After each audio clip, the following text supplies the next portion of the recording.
Well, hello and welcome back to another TRU Talks on Talking Rugby Union with me, Chris Eel. Hope everyone has enjoyed the return of the Gallagher Premiership since it's restarted. And one of the teams that has been catching the eye, certainly over the last month or so, have been Bath. And as we rapidly approach the playoffs for the Premiership, they are very much in the mix. And we'll be having a chat about Stuart Hooper's side today because I'm joined by Bath coach Mark Lilley, who is heavily involved with the forwards around the scrum and the maul. As you can see, I'm also joined by hooker Tom Dunn, who looks like he's been in the wars, but he has been scoring tries for fun as well. And to complete the Bath trio of connections this afternoon, I'm joined by TRU's very own Max Ashcroft. So guys, thank you so much for taking the time to have a chat with us today. And there is a reason why we are speaking to Mark, to Tom and to Max, and it's pretty much down to the fact that Bath's power up front and how effective they have been in the pack since rugby's restart. But in generally, since the whole season got underway, they've been absolutely brilliant. It's been a weapon which they've used to their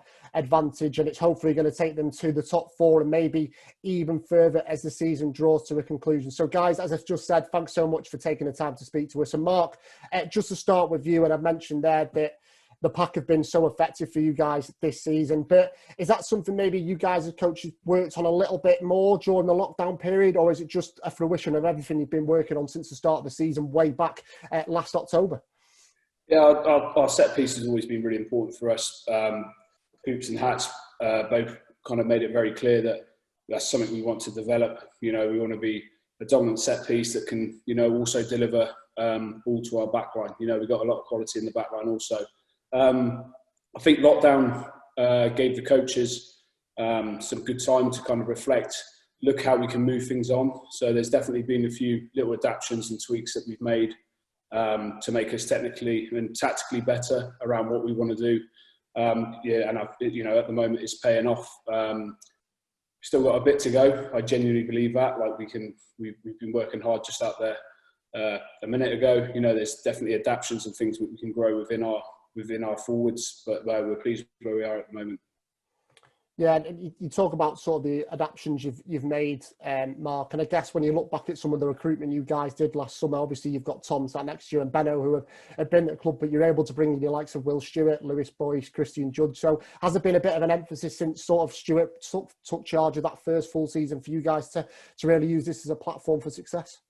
Yeah, definitely. Like you said there, the names you named, and the best thing about that, they're all still pretty young, and there's so much more growth within them. And well, I'm not sure about Dunny, but yeah, we got a young group there, and the most important thing there is those guys are competing each other out on the training pitch every single day, and they're getting the best out of each other. So yeah, we've recruited really well. We've brought some young players in. That have got, you know, a lot more development to go, and like I said, we've got great competition that pushes everybody out on that training pitch every day. And it seems, Tom, that you really are thriving with that competition, but also are you kind of thriving with that extra responsibility as a pack, how you operate going forward, that you know that if the time comes for you to really put the hard yards in, you can strike and get your job done? I think it's like a mentality we have all the time. It doesn't matter if it's the first minute, 80th minute. The scoreboard doesn't really affect me. Half the time I don't even know what it is. So it's generally about the next job and about your role in that job. And it's about how what I do affects what Will Stewart does, what Benno does affects what Charlie who's behind us does, and the impact you can have in the first 30 minutes on a team. So then when Lewis, Jack and Judgy, whoever come off the bench, they can finish the job. It's a massive togetherness we've got. And it's the next moment, and that leads on to the better things at the end of the game. So, Tom, do you take pride in that then? If you are starting a game, that you can get sort of build a lead for the side and strike in that red zone as a team, and then, as you say, when the lads do come off the bench, you know, half the job is already done. Absolutely. I mean, there's so much unseen stuff when it comes to scrummaging, or even looking at kick chase or long mauls, like maul defence. You're taking juice out of the tank of the other team. And then you might not reap the rewards, but you know. So if like Jack Walker starts the game with 60 minutes of solid scrums, and he's got taken all the juice out of them, when we come on, you know, we know as a unit who to thank and who's done the hard work there. If not, the headlines don't matter so much to us. And any temptation, Mark, to bring Josh Matavesi into that front row at all?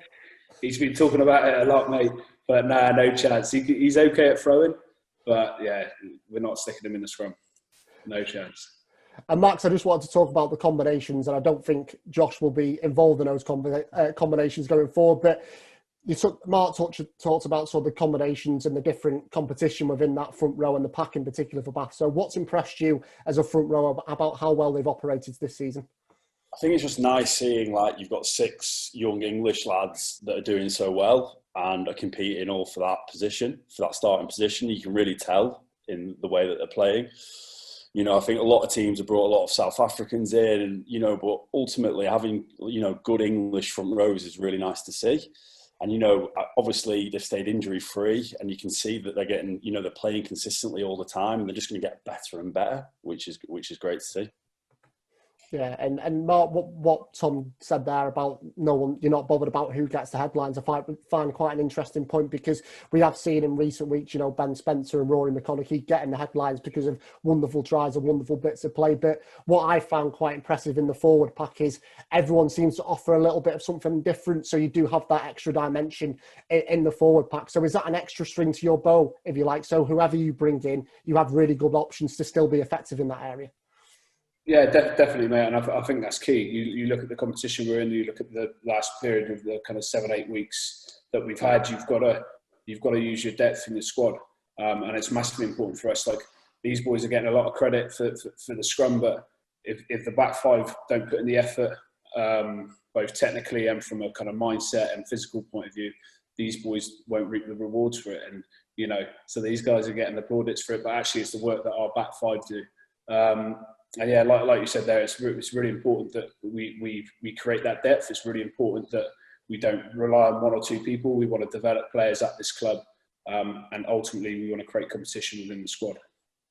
Yeah, absolutely, Mark. And Tom, we've talked about a lot of yourself and a lot about your teammates, but just a word for the coaches, if you don't mind, because from an outsider looking in, it seems like you've got a really good blend at the club. Obviously, Mark sat beside you, but you've got Luke Charteris involved, and obviously Stuart's got great connection with the club, and Neil Hatley's taken on a more, you know, the head coach role now at the club. So do you agree that you've got a really good blend, which is helping take your plans forward?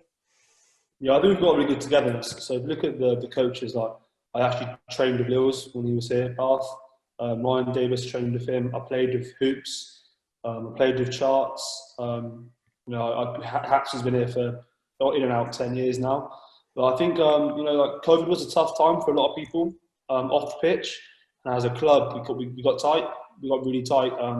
Boys went through pay cuts. Boys thought about leaving. You know, it's been some staff lost their jobs, and I think that break away from rugby made people realise how much they enjoy it and actually what it does mean to them and how lucky we are and what opportunity we've got to go forward. And I think that's galvanised us. I mean, there's a lot of clubs we hear about, you know, the big stories about Tigers, the big stories about like Newcastle, but there's a lot of clubs that's still rumbling on in the background. Whereas we're together, we're in this, and we're a tight unit, and it's 41 first team players and probably 25 members of staff, all in the same boat. What we're looking at next weekend. And do you think that helps, Tom, going forward, that you all are so connected as a team, but also all your backgrounds that you have as well? You mentioned, obviously, you trained with Mark before, but you all know what it means to be part of Bath Rugby. Massively, there's a meaning in the shirt, and that's a real cliche thing to say. But the second thing to that is the meaning in the room. So we talked about earlier off the camera about there being crowds and no crowds. We create our own vibe. You know, the 23 are the lucky 23 who were chosen on the weekend. They create the vibe. But on the Monday and the Tuesday, it's the other 21 blokes who aren't picked to bring the energy. They push you, they create competition, and they make you realise how important it is to wear the shirt and how lucky you are. And then that is what drives you to leave it in a better place than you picked it up in. And Mark's one thing that Mark said there, which I wanted to pick up from, is Bath are always looking to develop and keep pushing forward. And I guess with that comes the academy angle and the university angle. So is it great to see some of these young players getting an opportunity? I know Tom said off camera, you know, you've got your likes of Tom Doherty knocking at the door as well, who we know from Buck Super Rugby. But is it great to see these young lads getting the opportunities as well? Yeah, I mean, Bath have always had a really good, strong link with the university, and you know, it's such a major pathway now, and it's good to see these lads coming through. And you know, Bath are up, the university side are always going to produce good players, and you know, they have that strong link. You know, there's no reason why there won't be more lads pulling on the Bath Rugby jersey that have been playing for the university. And also, Max, is it just great to see the university, the Premiership club having good links with the university team? Because I think now more than ever, it's important to look at these university players because it is becoming such a fruitful pathway for Premiership teams to pick from. Yeah, it's only going to get stronger and stronger as a pathway, in my opinion. I think, there's going to be more emphasis on university lads going forward over the next sort of 2-3 years as a credible pathway, and we're already seeing it now. Yeah, absolutely. And Mark, we've spoken before on TRU about sort of your involvement with the team, and I know obviously you know Aaron James really well. I mean, just tell us a little bit about the programme at Bath University, because it seems to be one of the more fruitful ones, if you like, in terms of bring that connection between the academy, the university, and then the first team. Yeah, the connection's great. It's well planned out. So we know who's spending their time at the university, what their training programme looks like. And ultimately, the bigger picture as well is that those guys are going up there to get a really good degree. I think people quite often forget that it's really important that those guys have got other things going on outside of rugby. But no, it's a great partnership. It's a great programme up there. I think people forget, Miles Reed was playing in that competition, last season, the season before, and you look where he is now. It's a great competition. And for me personally, I coached up there for 5 years, and it's a great platform for me to develop as a coach because it's such a good program and also such a good competition. And Tom, we spoke about it last year actually in an interview for TRU about, I kind of asked you where did your senior year opportunities come from, and you immediately said, it's because of the experience out at university. And Mark quite rightly says, yes, the rugby side of it's great, but also you get that degree as well. So how much did your time playing for the university help you develop as a player? Oh, my papa was blocked slightly at Loosehead by a fat ginger bloke, so I couldn't play much at Loosehead. But no, it gave me a good opportunity. Like, as a young front row player, especially at 18, you're not going to get, if you go to like a National 1 or even National 2 club, you're not going to get game time because you're a boy, basically. And it's a real good bridge where you can develop your set piece, and it's a quick game and it's a fast game, and you can develop all your skills at the same time. So I think it's a really good and unique part of rugby where you haven't got that 28, 29-year-old been around the block, Chris Budgeon kind of style prop from years gone by, who's just going to smash you in the face all day. But you've got big, strong, athletic boys who are technically very good, and it's a good platform to want to the next level. Any response to that, Max, from Tom? No comment. No. It's, he's exactly right. It's the university pathway. There's a lot of young lads that go and play National League, and it does have a negative effect, I think, sometimes on the career, especially in the front row. You could be in the academy, go down to sort of Plymouth, think you're the bee's knees, and then you get torn to pieces. So you've got to get the balance right. So I think that university platform, like Dunny was saying, it just gives you that ability to work on your set piece, work on your fitness, your S&C, and work on your skills. It gives you that that well-rounded sort of skill set.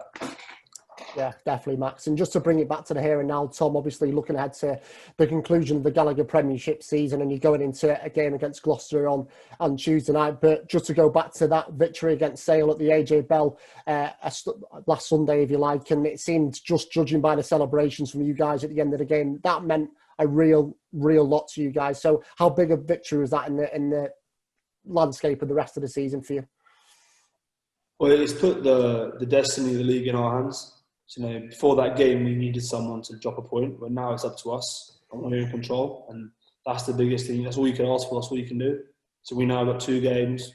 We need to get 10 points, and we get potentially a home semi-final. And it's up to us. There's no one else to look around, no one else to blame, no one else to hope they do this, hope they do that. We can be responsible for our own destiny now.